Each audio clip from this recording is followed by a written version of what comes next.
With the NFL draft quickly approaching, there's a strong case to be made for the Eagles taking an offensive lineman in the first round. And Bodycam footage was released from the fatal accident involving Jalen Carter. How will this impact his draft stock? Plus, new defensive tackle Kentavious Street shared why he chose Philly and what to look forward to. But first, let's run it.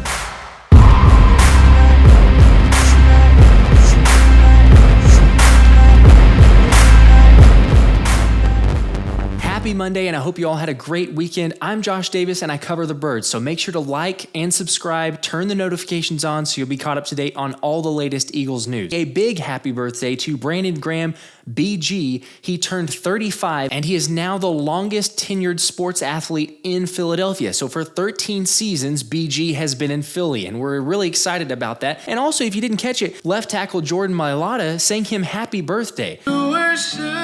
Okay, not really, but it would have been really cool if he had, and if you haven't checked it out, that video surfaced over the weekend. Jordan Mailata is obviously incredibly talented, and it's crazy to say it, but he might be a more impressive singer than he is a left tackle, and that's saying something. Speaking of the defensive line and BG, Kentavious Street, the newly acquired defensive tackle, formerly with the Saints, acquired in free agency, spoke to the media for the first time today, and he was asked, what would it be like playing with BG and Fletcher Cox? I'm extremely excited. I've been watching these guys since I was a puppy. Fletcher and BG have been setting the standard for D linemen for a long time now. And having the opportunity to be in the building with these guys, going to practice, going to war with these guys is going to be huge. I think it's going to add so much to my game.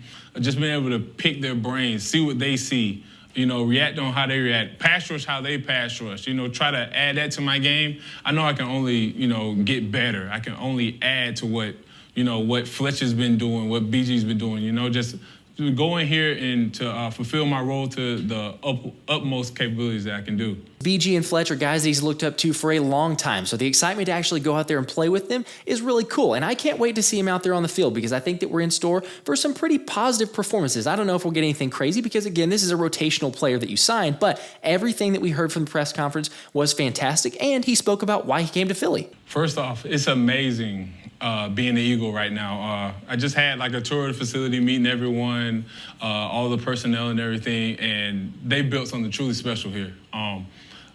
Throughout the recruitment and everything that's involved with free agency, I felt like the Eagles had the best combination of everything as far as culture, the scheme, the players and people in the building. I feel like it's the best opportunity. And as far as fitting in with the scheme, whatever Coach Walk and Coach Wash want me to do, I'll do it. I feel like my talents and what I bring to the tables as intangibles also fit in with this scheme. So I'm ready to do whatever they need me to. Fly, Eagles, fly. The big culture and everything else, but we know that. The culture is incredible, but it's awesome to see a player from the outside looking in and asking, hey, why did you come to Philly? It's because of the culture. It was the best. The coaches, the players, the fans, the city, everything else. They also asked him, hey, did Jalen Hurts reach out to you? Kentavious Street said, no, he hadn't, but there's a reason why. Jalen was in California over the weekend. So if you didn't catch it, Eagles Nation, you see the tweet here, but Jalen was apparently working out with CJ Stroud and Bryce Young in Huntington Beach, California, maybe getting a little bit of rest and relaxation while obviously working out like a maniac because Jalen never stops.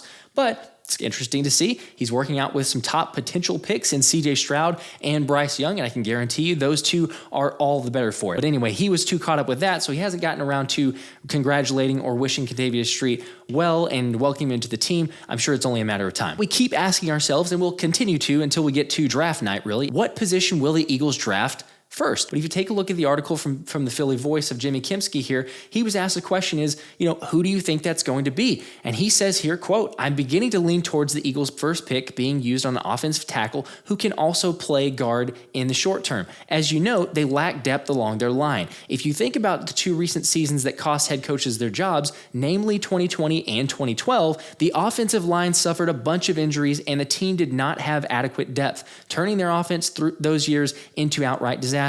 The Eagles are terrified of those seasons repeating themselves, but also they'll have two spots to fill in the near future. One, whenever Jason Kelce retires, Cam Jurgens will slide in at center, and there will be an opening at right guard.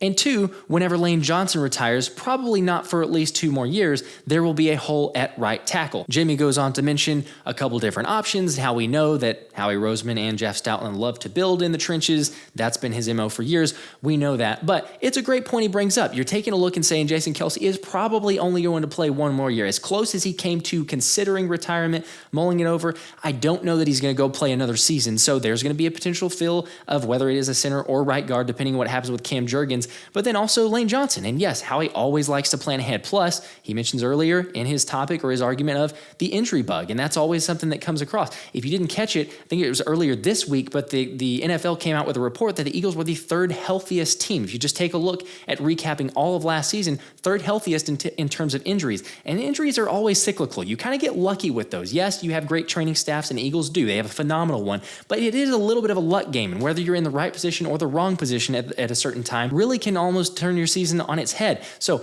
I think it'd be good to get some depth. The question still is, do you use that in the first round? I don't know. An offensive lineman, like we've mentioned, it's not a very sexy pick, and it's one that you're kind of not super excited. You like to see the skill players or the athletes, even a defensive lineman really at that point. But an offensive lineman could make sense. A guy like a Peter Skoronski, I know that name keeps coming up. He might be available at 10. He's got a lot of versatility. You talk about he can play at tackle and at guard, some great depth there. Or you take a look at, a guy like Ohio State's Paris Johnson or even a DeJuan Jones. I know the Eagles have had both of them in as official visits. And so it begs the question, what is Howie going to do with those positions? And should he consider offensive line? I want to know what you guys think.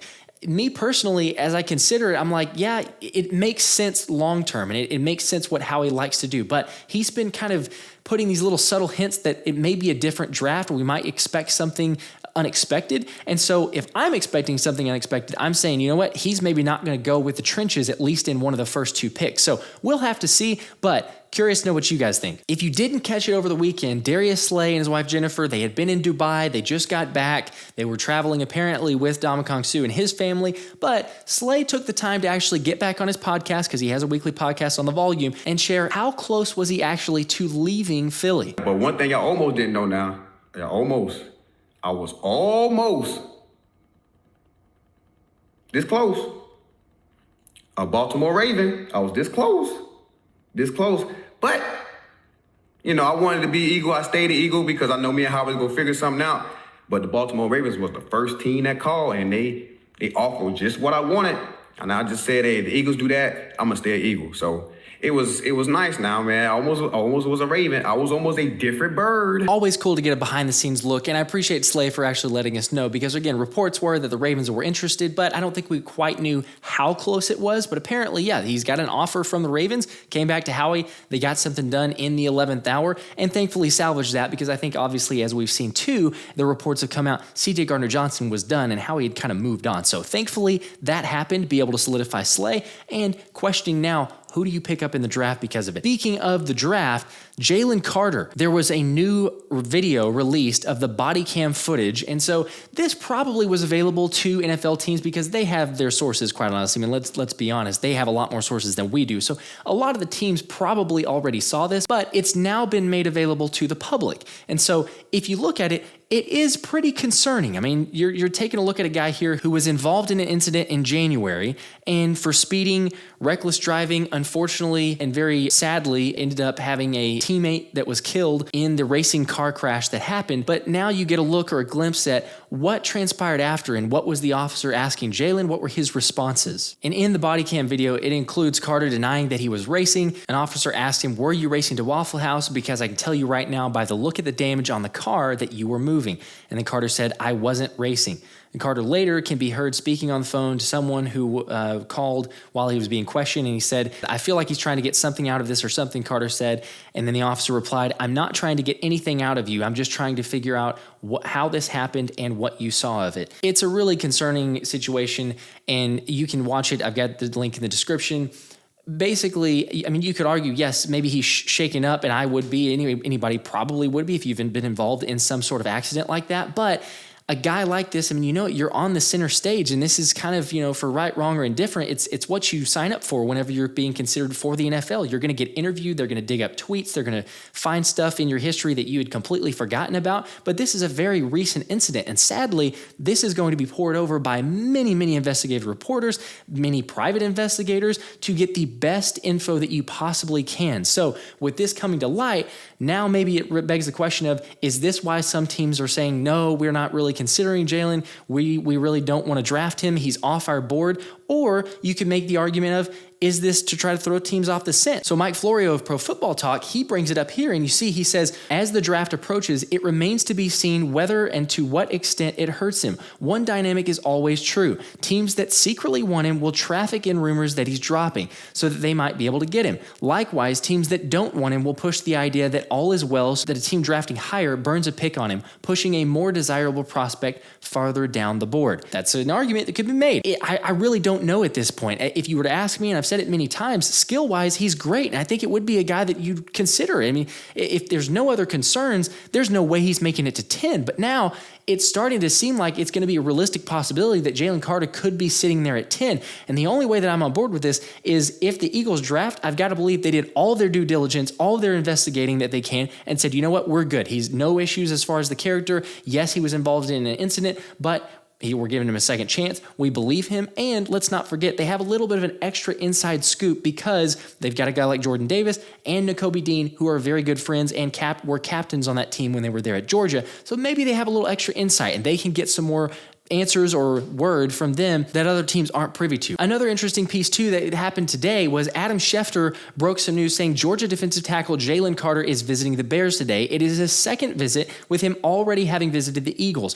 Carter's agent Drew Rosenhaus said he is declining visit requests for any team drafting outside the top 10 picks. I'm confident Jalen will go in the top 10, Rosenhaus said. He's a good person, a family man, loves football, and is a generational talent. Carter was invited and plans to attend the NFL draft later this month in Kansas City. But it's interesting that an agent would say, no, we're not going to visit with any teams outside the top 10. Drew Rosenhaus is no beginner at this. He's done this for many of years, and he's very good at what he does. So maybe that seems to suggest that teams that are saying like, we're not so sure about him, or, oh, he's off our board, are maybe just throwing him off the scent like Mike Florio mentioned. So we'll have to see how this plays out. I am more inclined to think that right now, the way that things look is we'll do some more investigating. Reporters will take a look at this, and ultimately Jalen Carter's stock will still not fall outside the top 10, because if you got to believe, if anyone knows anything, or I guess the most about this situation, it would be Drew Rosenhaus. And if he was concerned, he would be lining up visits with teams all the way through the first round, but that's not happening right now. So we'll have to see. We'll keep you posted on everything there. We will have a show tomorrow with Joe Castro, the Philly podcast, probably dropping tomorrow or maybe Wednesday if it's delayed, but we'll be recording tomorrow. Appreciate you guys joining as always. Until next time, I'm Josh Davis, and this has been the Philly Special.